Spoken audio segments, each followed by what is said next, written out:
Now, mass executions, kidnappings and beheadings are just some of the atrocities committed by Islamic State as the bloodthirsty jihadists try to establish a caliphate across large areas of Syria and Iraq.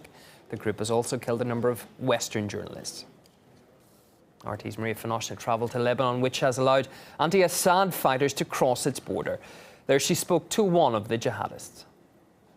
You will not find black jihadist flags or meet bearded men in long robes here.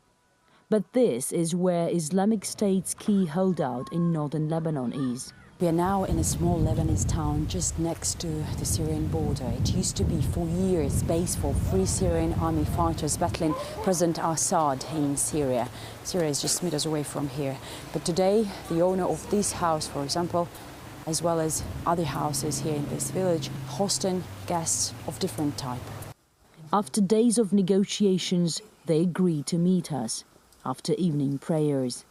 I cannot tell you who I am, but I can tell you I am from ISIS, and I represent ISIS, and I am a soldier in the army of ISIS, the army of Islamic State.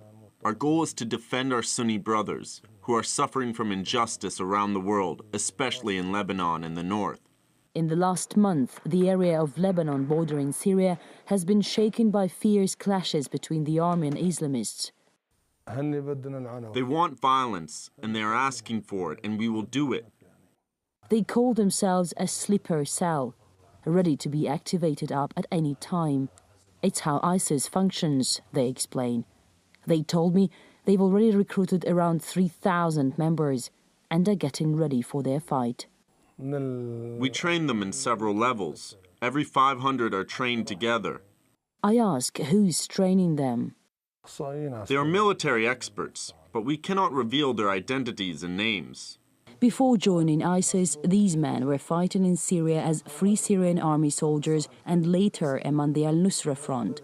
But they claim none of these was as powerful and successful as ISIS now is.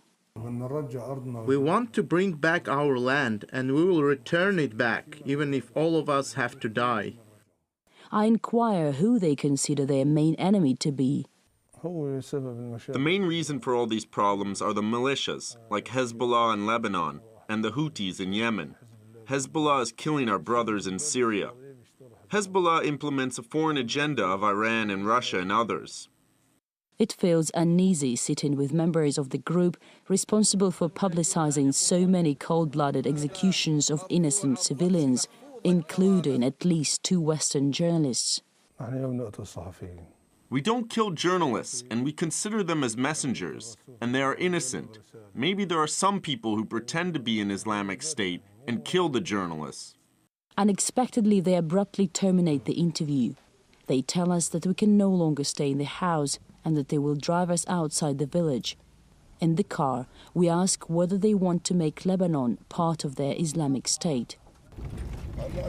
The Islamic Caliphate can work in Iraq, but here in Lebanon, it is multi-confessional and all live together. The Lebanese population is 3 million, so they cannot make a caliphate.